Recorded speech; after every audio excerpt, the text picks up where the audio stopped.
শরীয়তপুরের জাজিরা উপজেলায় বিকেনগর ইউনিয়নের সাবেক চেয়ারম্যান মজিবুর রহমান মাধবরকে যৌথ বাহিনী আটক করেছে। অভিযানের সময় তার বাড়িতে তল্লাশি চালিয়ে বিপুল পরিমাণ দেশীয় অস্ত্র এবং আগ্নেয়াস্ত্রের বিভিন্ন অংশ উদ্ধার করা হয়েছে।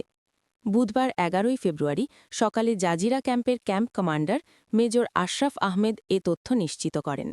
অভিযানটি মঙ্গলবার রাতে উপজেলার বিকেনগর ইউনিয়নের সদর আলী মাধবরকান্দি এলাকায় তার বসতবাড়িতে চালানো হয়। প্রশাসন সূত্র জানায়, মজিবুর রহমান মাধবরের কাছে অস্ত্র থাকার গোপন সংবাদের ভিত্তিতে এই অভিযান পরিচালিত হয়। তার সঙ্গে রুমা আক্তার নামে এক নারীকেও আটক করা হয়েছে। তল্লাশিতে পিস্তলের কভার, পিস্তলের সিলিন্ডার, অস্ত্র পরিষ্কারের ওয়েলব্রাশ সহ আগ্নেয়াস্ত্রের বিভিন্ন যন্ত্রাংশ, চাপাতি, ছুরি ইত্যাদি বিপুল পরিমাণ দেশীয় অস্ত্র উদ্ধার হয়।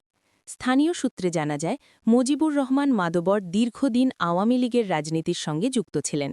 ২০১২ সালে দলীয় প্রতীক নওকার বিপক্ষে নির্বাচনে অংশ নেওয়ায় তাকে দল থেকে বহিষ্কার করা হয়।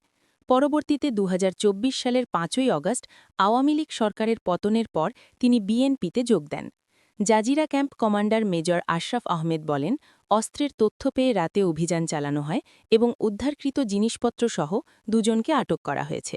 জাজিরা থানার ওসি সালে আহমেদ জানান, যৌথ বাহিনীর অভিযানে সাবেক চেয়ারম্যানকে আটক করা হয়েছে। তার বিরুদ্ধে আইনি ব্যবস্থা নেওয়া হবে। আটক নারীর পরিবার দাবি করছে যে তারা বিয়ে করেছেন। এই বিষয়টিও